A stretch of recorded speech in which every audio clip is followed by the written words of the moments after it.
Haleluya. Baik, Bapak Ibu, saudara-saudara sekalian, salam. Ada sukacita? Puji Tuhan ya. Saya lihat saudara sangat antusias untuk datang beribadah kepada Tuhan. Dan saya percaya Tuhan juga menyediakan berkat khusus buat kita semua pada sore hari ini. Nah, sore ini saya berbicara tentang hidup dalam kesetiaan di tengah badai, ya. Dan saya percaya biar badai apapun yang terjadi dalam hidup kita itu pasti berlalu karena kasih Tuhan sangat ajaib di dalam hidup kita. Baik, mari kita membuka akan firman Tuhan. 2 Tesalonika pasal yang pertama, ayat yang ketiga dan ayat yang keempat. Ya, ini surat Paulus kepada jemaat Tuhan yang ada di Tesalonika pada waktu mereka sedang mengalami persoalan, badai datang silih berganti dalam jemaat Tuhan di sana. Nah, 2 Tesalonika pasal 1 ayat 3 dan 4, firman Allah berkata begini, kita akan belajar ayat ini.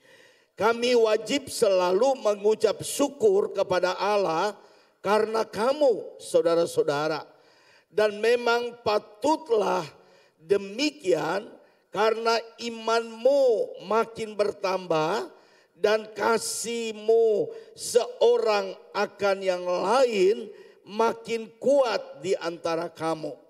Sehingga dalam jemaat-jemaat Allah kami sendiri bermegah tentang kamu karena ketabahanmu dan imanmu dalam segala penganiayaan dan penindasan yang kamu derita. Nah, Bapak Ibu saudara-saudara sekalian, di dalam kita mengikuti Tuhan itu pasti ada badai yang datang dalam hidup kita. Kita menyaksikan 2018 badai datang di Palu lewat gempa bumi, ini namanya badai alam, dan juga tsunami yang banyak orang meninggal dan rumah juga hancur, dan kita mengalaminya. Badai, ada tanah longsor, ada banjir bandang, kemudian ada gempa bumi, itu badai-badai alam. Karena langit bergoncang sehingga terjadilah badai-badai ini yang kita bisa alami selama kita hidup di dalam dunia. Kemudian yang kedua adalah badai hidup. Nah, saya percaya semua kita pasti mengalami badai dalam hidup kita. Badai sakit penyakit mungkin, badai masalah, badai pergumulan, beban-beban, ya, penderitaan-penderitaan yang kadang-kadang diizinkan Tuhan terjadi di dalam hidup kita. Itu artinya kita sedang diproses Tuhan. Kita sedang dimurnikan Tuhan. Untuk akhirnya kita keluar menjadi orang-orang yang menang, bahkan lebih daripada iman. Itu sebabnya saudara-saudara, di dalam kita mengikuti Tuhan, kita tidak bisa lari dari proses Tuhan dalam hidup kita. Proses Tuhan itu selalu mendatangkan kebaikan bagi orang-orang yang percaya kepadanya. Itu sebabnya kita tidak bisa lari dari badai apapun dalam dunia ini. Badai itu membuat iman kita makin maju. Badai itu membuat kita makin kuat di hadapan Tuhan. Dan kalau kita bertahan sampai akhir, maka Alkitab berkata kita punya pengharapan yang besar di balik badai yang kadang-kadang Tuhan izinkan terjadi dalam hidup kita. Yang menjadi masalah yang saya mau sampaikan hari ini adalah bagaimana kita bisa setia di tengah badai hidup yang datang dalam rumah tangga, usaha, pekerjaan kita. Bagaimana kita bisa setia untuk menghadapinya. Bertahan terus di dalam Tuhan. Itu yang menjadi persoalannya. Nah, dalam pembacaan firman Tuhan ini ada 3 hal yang bisa kita pelajari supaya kita bisa menang terhadap badai hidup yang datang dalam kehidupan kita. Yang pertama adalah hidup dalam ucapan syukur. Nah, saudara-saudara, hidup dalam ucapan syukur ini paling penting. Lawan dari ucapan syukur adalah orang suka bersungut-sungut. Itu lawan dari ucapan syukur. Ketika Musa memimpin bangsa Israel keluar dari tanah perjanjian, bangsa itu menggerutu, mengomel, mengeluh. Sehingga dari 1,5 juta orang yang ke tanah Kanaan ternyata mereka banyak yang mati. Saudara-saudara, karena apa? Mereka bersungut-sungut, mengomel kepada Musa. Nah, kalau kita juga bersungut-sungut atas masalah kita bersungut-sungut kepada orang yang memimpin kita, maka kita tidak akan bisa sampai kepada tujuan, goalnya Tuhan, destininya Tuhan di dalam hidup kita.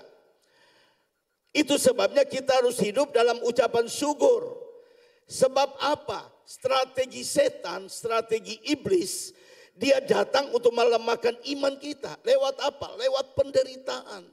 Lewat persoalan, lewat keadaan-keadaan yang sukar dan sulit datang menimpa akan hidup kita. Itu strategi setan. Kita perlu waspada, kita perlu hati-hati. Dalam masa kesesakan, dalam masa kesulitan yang kita alami, kadang-kadang disitulah kita mulai bersungut-sungut. Ya, saudara-saudara, kalau orang yang sungguh-sungguh sama Tuhan, dia tidak bersungut-sungut. Tapi dia mengucap syukur di tengah kesulitan yang dia hadapi. Itu sebabnya saudara-saudara, hari ini firman Tuhan mengajar kepada kita untuk hidup dalam ucapan syukur. Sebab senjata kita, senjata orang percaya di tengah persoalan kita harus mengucap syukur kepada Tuhan. Saya teringat pada waktu Yesus memberi makan 5.000 orang. Dengan 5 roti dan 2 ekor ikan. Bukan 5.000 orang saja, lebih daripada itu. Saudara, Yesus ada 5 roti di tangannya, ada 2 ekor ikan. Apa yang Yesus lakukan? Dia bilang ini gak mungkin bisa kasih makan 5.000 orang, laki-laki.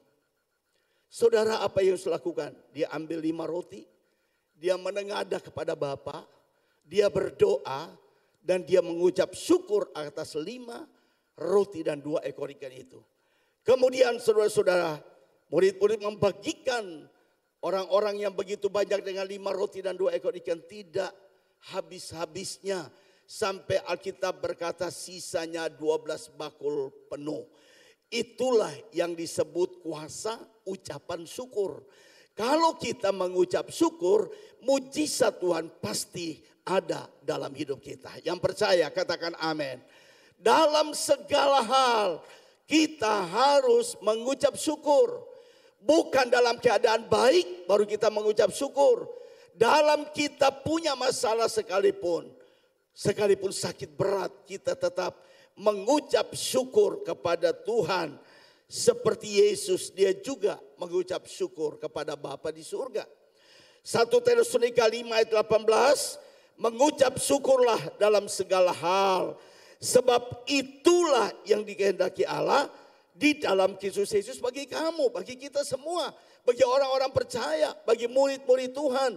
Kehendak Tuhan adalah kita senantiasa mengucap syukur dalam segala hal. Keadaan baik, keadaan tidak baik. Kita sebagai anak Tuhan harus mengucap syukur kepada Tuhan. Ini perintah Tuhan bagi kita. Nah, saya melihat dalam Ayub 1 ayat 21, Ayub 1:21 katanya, Ayub yang bilang ini, Ayub yang bilang. Ayub itu kalau kita baca Alkitab dia orang yang saleh, orang yang suci, orang yang setia kepada Tuhan. Tapi Tuhan izinkan dia mengalami ujian juga. Seperti kita mengalami ujian. Ya, Ayub 1 ayat 21 dikatakan katanya, dengan telanjang aku keluar dari kandungan ibuku. Dengan telanjang juga aku akan kembali ke dalamnya. Ya, Tuhan yang memberi, Tuhan yang mengambil. Terpujilah nama Tuhan. Aduh saudara-saudara, kalau kita baca firman Tuhan tentang Ayub ini dahsyat. Luar biasa sekali saudara-saudara. Ayub mengalami masalah yang sangat berat pada waktu itu. Ya, dia mengalami musibah yang luar biasa. Dan Alkitab berkata anak-anaknya meninggal, harta bendanya habis, ya. Bahkan rumahnya juga terbakar, ya. Ini beban yang berat sekali dipikul oleh Ayub pada waktu itu. Tapi Alkitab berkata bahwa tulisan Ayub ini membuat dia tidak bersungut kepada Allah. Kenapa ini bisa terjadi dalam rumah tangga keluarganya, pelayanannya. Tetapi dia sadar sepenuhnya bahwa dia datang dengan telanjang. Dia juga akan kembali kepada Bapa dengan telanjang. Semua harta benda yang Tuhan titipkan itu, Tuhan berikan kepada dia itu adalah sementara saja. Dan dia bilang Tuhan yang memberi, Tuhan juga yang mengambilnya. Tuhan yang memberi harta kepada dia. Tuhan yang memberikan anak-anaknya yang cantik-cantik dan ganteng-ganteng. Tuhan juga lah yang mengambilnya. Dan ini adalah ucapan syukur yang keluar dari hati seorang hamba yang begitu mencintai Tuhan dan mengasihi akan Tuhan. Saudara-saudara, saya percaya bahwa ada banyak masalah datang dalam hidup kita. Tapi kita selalu mengucap syukur kepada Tuhan. Saudara-saudara, Alkitab berkata, apa hasil kalau kita mengucap syukur?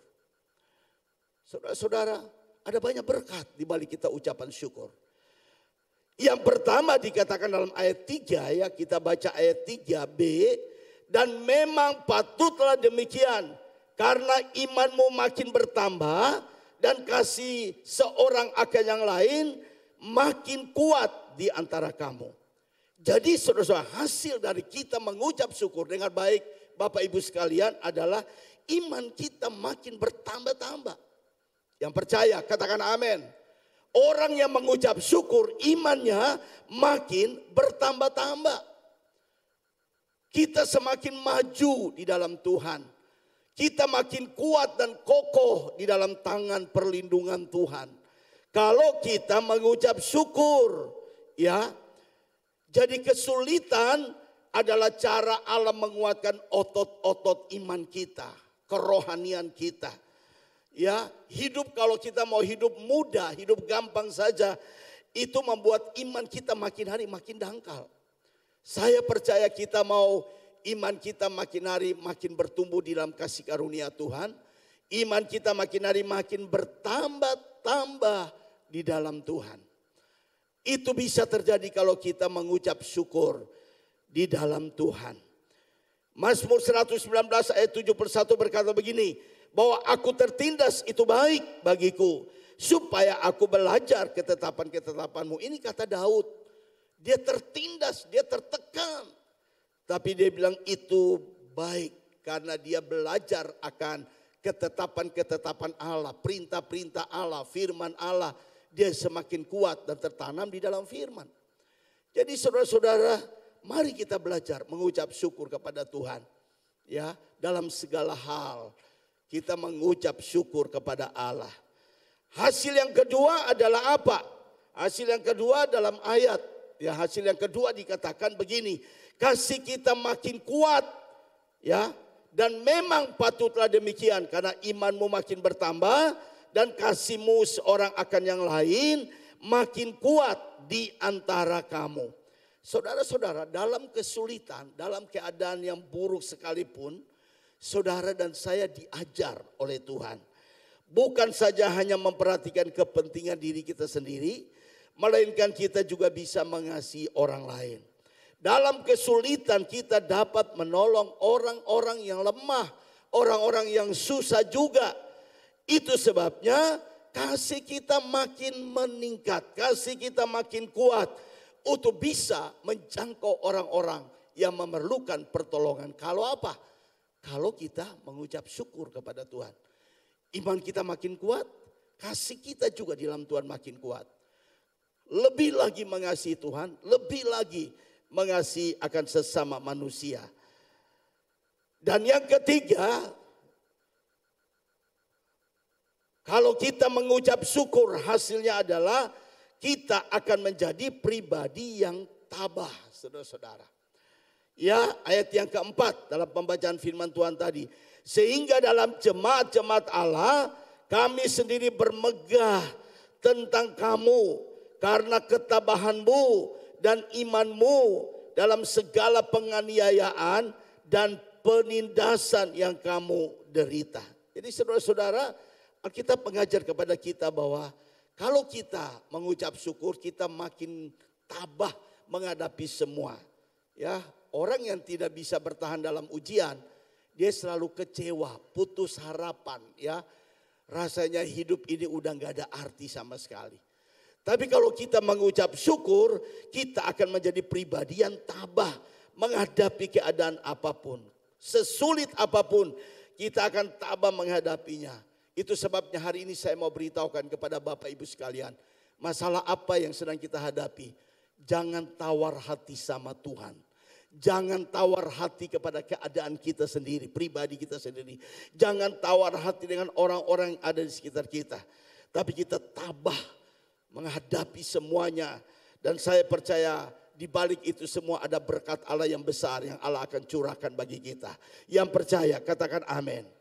Saudara, Amsal 24 ayat 10 berkata, jika engkau tawar hati pada masa kesesakan, kecillah kekuatanmu.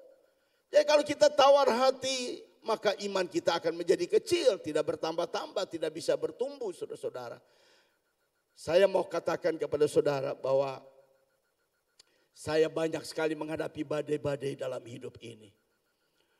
Tetapi saya belajar untuk mengucap syukur. Saya belajar untuk tabah menghadapinya. Saya belajar untuk mau setia di tengah kesulitan sampai saya meraih kemenangan. Meraih mujizat yang besar dari hidup saya.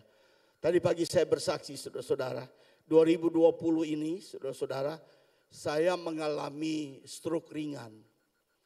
Dan lumpuh sebelah kiri, kemudian dibawa ke rumah sakit, di scan ada gumpalan yang berupaya untuk menyumbat otak saya. Tetapi oleh Tuhan, anugerah Tuhan, ternyata itu gumpalan tidak jadi menyumbat, dia mengalir terus saudara-saudara. Akhirnya dalam hasil CT scan itu ada pembengkakan di pembuluh darah saya. Dan saya tahu ini anugerah Tuhan, ini kasih karunia Tuhan dalam hidup saya. Apa yang saya lakukan? Saya berdoa, mengucap syukur sama Tuhan. Saya begitu yakin. Iman saya makin dikuatkan walaupun dalam keadaan saudara di atas kursi roda, didorong istri, kancing baju nggak bisa, pegang mic ini juga saudara tidak bisa. Dan saya berpikir wah saya udah nggak bisa khotbah lagi, saya udah tidak bisa pergi misi lagi. Oh dan saya mulai tanya-tanya sama Tuhan, kadang-kadang juga kecewa juga sedikit sama Tuhan, walaupun saya hamba Tuhan saudara-saudara. Saya bilang sama Tuhan dalam doa saya, Tuhan saya udah hampir 30 tahun melayani Tuhan. Kenapa engkau izinkan saya ngalami stroke ringan, lumpuh sebelah, tidak bisa berbuat apa-apa. Dan 1 bulan penuh saya tidak bisa berkhotbah. Dan dirawat di rumah sakit 7 hari, pulang pakai kursi roda. Dan isi saya mengantar saya ya, kontrol dokter pakai kursi roda ke rumah sakit saudara-saudara. Tapi saya ingat dokter itu berkata begini, Pak Dedi kamu tidak boleh pakai tongkat. Kalau kamu pakai tongkat, nanti kakimu tidak akan berfungsi lagi kembali dengan baik. Dan pada waktu dokter itu bicara kepada saya, iman saya makin kuat saudara, makin udah. Saya bilang isi saya, anak saya yang perempuan bilang, udah Pak beli tongkat ya. Gak usah, kata dokter gak boleh pakai tongkat, Papa berupaya. Kalau nanti Papa kuat, Papa jalan pelan-pelan saja. Dan saya udah berpikir gak bisa ke Israel. Saya udah berpikir gak bisa naik pesawat. Isi saya dia main gila sama saya. Dia godain saya. Papa gak bisa naik pesawat lagi. Bapak udah gak bisa pergi ke airport lagi. Bapak tidak bisa itu tarik-tarik itu koper pergi lagi memberitakan Injil. Dan memang betul saya mengalami atau hal yang sangat menekan hidup saya. 1 minggu tidak ada perubahan. Tetapi saudara-saudara, saya pulang ke rumah, apa yang saya lakukan? Doa, pujian, ucapan syukur. Saya belajar untuk intim dengan Tuhan. Sesungguhnya dalam keadaan badai datang dalam hidup saya. Dalam keadaan sulit itu. Saudara tahu saudara, 30 hari lamanya ya. Saya tidur di tempat tidur saja. Tiap malam kadang-kadang gak bisa tidur, mikir kemana-mana, pikiran ini kemana-mana saja, saudara. Saya ambil handphone saya putar lagu-lagu Hillsong, ya, lagu-lagu NDC, ya. Kuasamu terlebih besar. Waduh, iman saya mulai naik di hadapan Tuhan. Dan saya bilang, Tuhan, saya percaya saya akan sembuh secara total. Saya percaya mujizat-Mu masih ada. Saya percaya kalau 2005 Engkau selamatkan saya dari operasi bypass jantung. Dan 18 tahun Engkau yang sama izinkan saya mengalami badai lagi. Engkau yang sama juga akan menyembuhkan dan memulihkan sakit saya. Saudara-saudara 30 hari nangis, nyanyi. Wah, saudara-saudara, kalau orang lihat saya di tempat tidur udah gak bisa. Dan saya tidak beritahukan siapapun bahwa sakit stroke ringan itu. Lumpuh sebelah. Tapi di saat ada kuasa pujian dan penyembahan. Ada doa-doa yang kita naik dengan ucapan syukur dari hati kita yang paling dalam. Minta anugerah Tuhan, minta belas kasihan Tuhan. Dan saya ingat pada hari ke-30 istri saya bawa makan. Saya bilang, Mama, saya tidak mau begini lagi. Saya mesti turun dan saya mau jalan. Saya turun dari tempat tidur, saudara-saudara, dalam keadaan lumpuh sebelah. Tangan belum bisa buat apa-apa. Tapi saya turun dan saya bertindak dengan iman. Saya mengalami mujizat Tuhan dan saya bisa lari. Sekarang saya lagi normal. Ini karena anugerah Tuhan. Ini karena kasih karunia Tuhan. Jadi kalau Tuhan tolong saya, Tuhan juga tolong saudara. Yang percaya katakan amin. Dan saya percaya orang sakit stroke, kalau dia beriman, dia percaya kepada Tuhan, dia pasti mengalami mujizat. Karena Tuhanlah sumber yang menyembuhkan sakit penyakit kita. Bukan dokter, bukan obat. Kalau kita percaya kuasa Tuhan, kuasa nama Yesus sanggup menyembuhkan dan memulihkan hidup kita. Yang percaya katakan amin. Jadi saudara-saudara jangan tawar hati ketika kita sedang mengalami badai apapun. Tetapi kita harus bangkitkan iman kita untuk mengalami mujizat dari Tuhan. Yang keempat, hasil dari ucapan syukur yang keempat adalah supaya kita makin tekun dan tahan uji. Ya, supaya kita makin tekun dan tahan uji. Roma pasal yang kelima ayat 3 sampai kelima berkata begini. Dan bukan hanya itu saja, kita malah bermegah juga dalam kesengsaraan kita. Ya, dalam penderitaan bermegah sama Tuhan. Karena kita tahu bahwa kesengsaraan itu menimbulkan ketekunan. Jadi ada masalah, kita diajar untuk tekun sama Tuhan. Kemudian dan ketekunan menimbulkan tahan uji. Tekun, tahan uji. Kemudian tahan uji menimbulkan apa? Pengharapan. Dan pengharapan itu tidak akan pernah mengecewakan saudara yang setia dan taat kepada Tuhan. Saudara-saudara, karena kasih Allah telah dicurahkan di dalam hati kita oleh Roh Kudus yang telah dikaruniakan kepada kita. Jadi saudara-saudara, Alkitab berkata kepada kita, kalau kita mengucap syukur kepada Tuhan, itu kita makin tekun dan tahan uji. Sampai kita punya pengharapan yang kuat di dalam Tuhan. Jadi saudara tidak boleh kecewa menghadapi keadaan apapun. Mungkin saat ini kita sedang menghadapi keadaan yang sulit, ekonomi sulit, keuangan susah, cari pekerjaan susah, usaha juga maju kena, mundur kena. Tapi saya mau ajarkan kepada saudara, dalam keadaan apapun kita tetap mengucap syukur. Inilah yang diajarkan Rasul Paulus kepada jemaat di Tesalonika, supaya mereka punya sikap untuk bisa keluar dari masalah hidup mereka. Dan ini kalau kita praktekkan dalam hidup kita semua sebagai anak-anak Tuhan, murid Kristus, maka ini sesuatu yang dahsyat yang kita akan alami dalam hidup kita. Yang kedua yang Rasul Paulus ajarkan adalah mempercayai janji Allah. Ini yang paling penting, saudara-saudara.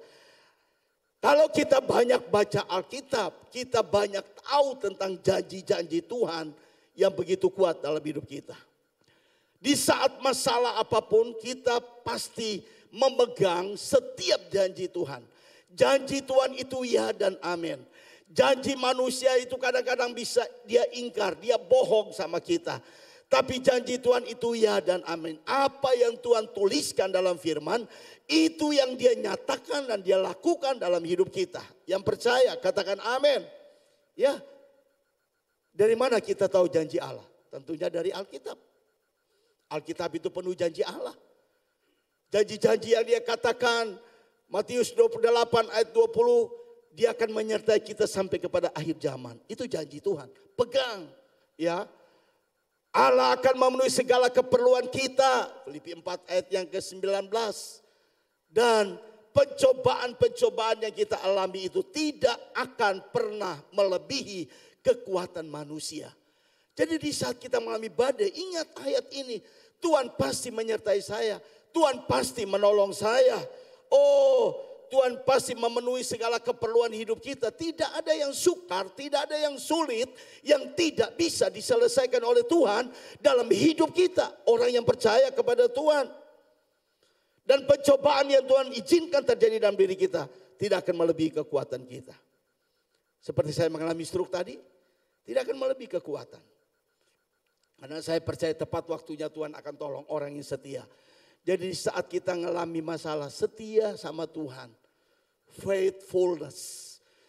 Setia kepada Tuhan. Tuhan sedang mencari pada akhir zaman ini orang-orang yang setia. Orang-orang yang bertahan sampai akhir hidupnya. Dia akan mengalami pertolongan Tuhan, mujizat Tuhan, berkat Tuhan akan turun. Orang-orang yang setia diberkati Tuhan. Kalau kita setia dalam perkara kecil, Tuhan akan memampukan kita tanggung jawab dalam perkara-perkara yang besar. Yang percaya, katakan amin. Setia menghadapi kesulitan, setia menghadapi badai hidup apapun dalam hidup kita. Dan kita pegang janji Tuhan, pegang kuat-kuat firman Allah. Itu sebabnya generasi sekarang ini, next generation, harus banyak baca firman. Mungkin kita tidak punya kesempatan untuk ikut sekolah teologi ya kita hanya tiap minggu datang dengar firman. Tapi saya mau pesankan kepada saudara sekalian. Saya ini bertumbuh dari menjadi seorang murid Kristus. Saya enggak dulu sekolah dokter panjang lebar ya saudara. Tapi saya bersyukur kepada Tuhan. Saya selalu ajar untuk menjadi seorang murid ya. Ada pemuridan saya ikut ya. Ya, udah kuliah, capek dari pagi sampai sore malam ada pemuridan, gembala buat, saya datang ikut. Saudara, saya bertumbuh dalam pemuridan Tuhan. Itu sebabnya program pemuridan SMK ini, kalau Bapak Ibu tidak ikut rugi besar saudara-saudara. Kita tidak akan puas kalau dengar pendeta khotbah, siapapun pendeta terkenal yang kita undang dia khotbah hanya 1 minggu 1 kali. Tapi kita tidak mau diproses untuk menjadi murid Tuhan yang sejati. Itu sebabnya ikut acara pemuridan itu, berakar, bertumbuh, berbuah. Saya udah ikut berulang-ulang kali dan saya ajar kepada jemaat saya. Sehingga walaupun jemaat kami tidak banyak, tapi mereka orang-orang yang berakar, bertumbuh, berbuah di dalam Tuhan. Yang percaya, katakan amin. Amin. Ikut kelas pemuridan, saudara, sangat bagus untuk membuat kita menjadi dewasa, berakar, bertumbuh di dalam firman. Dan kita kuat. Kalau kita kuat dengan firman, badai datang kita tenang aja. Kita percaya bahwa Tuhan pasti akan menolong saya. Kita yakin Tuhan akan menolong kita. Yang percaya, katakan amin. Yang ketiga, yang terakhir, sikap yang ketiga adalah menjadikan doa sebagai kekuatan kita. Ya kalau ada badai, apa yang kita mau lakukan? Pada waktu badai di Palu, orang-orang banyak datang berdoa. Berdoa buat Palu, supaya Tuhan pulihkan Palu. Kita semua kumpul berdoa, menolong orang-orang yang lemah dan susah. Orang yang mengalami bencana, saudara-saudara. Kalau kita mengalami badai, tidak ada jalan lain. Bangkitkan rohmu untuk berdoa kepada Tuhan. Sungguh-sungguh datang kepada Tuhan. Ya, sebab Efesus 3 ayat 16-17 berkata begini. Aku berdoa supaya ia menurut kekayaan kemuliaannya, menguatkan dan meneguhkan kamu oleh rohnya di dalam batinmu. Sehingga oleh imanmu Kristus diam di dalam hatimu dan kamu berakar serta berdasar di dalam kasih. Jadi saudara-saudara, saya mau beritahukan, masalah apapun datang dalam hidup kita, beban, pergumulan, baik kecil, besar, kunci untuk kita bisa selesaikan itu semua adalah kita berdoa sungguh-sungguh kepada Tuhan. Minta hikmat, minta pertolongan, minta kuasa Tuhan dilepaskan dan dicurahkan atas setiap masalah yang kita hadapi. Dan akhirnya kita akan menjadi orang-orang yang mendapat jawaban yang pasti dari Tuhan. Karena saya sangat percaya Yesus itu penolong yang pasti dalam hidup kita. Yang percaya, katakan amin. Dia penolong yang sejati, dia penolong yang pasti. Itu sebabnya kita harus dekatkan hidup kita kepada Tuhan. Dalam pelayanan, dalam masa depan, dekatkan hidup kita dan bergantung sepenuhnya kepada Tuhan. Karena dia punya rencana besar dalam hidup kita. Jadi saudara-saudara, untuk kita bisa hidup dalam kesetiaan di tengah badai apa saja yang datang dalam hidup saudara, ada 3 hal ini. Mari kita lihat bersama-sama. 3 hal ini. Ya. Ini. Nanti habis keluar saya kalau di depan saya tanya ya. Jawab khotbah saya ini. Saya tanya nanti. Ini saya udah buat PowerPoint. Ini khotbah saya yang paling baru nih. Baru saya dapat. Dan ini pertama kali saya khotbah di sini. Jadi sikap kita menghadapi badai hidup dengan kesetiaan. Yang pertama, hidup dalam ucapan syukur. Ucapan syukur itu hasilnya ada 4. Iman kita akan bertambah. Haleluya. Yang kedua, kita makin kuat. Wah, Paulus bilang. Yang ketiga, kita menjadi pribadi yang tabah. Ya, tidak goncang, tidak goyah, tidak terombang-ambing, tapi kita tabah di dalam menghadapinya. Kita akan tekun dan tahan uji, ya. Yang kedua, kita mempercayai janji Allah, pegang janji Allah, dan kita menjadikan doa sebagai kekuatan kita. Yang percaya, katakan amin. Haleluya.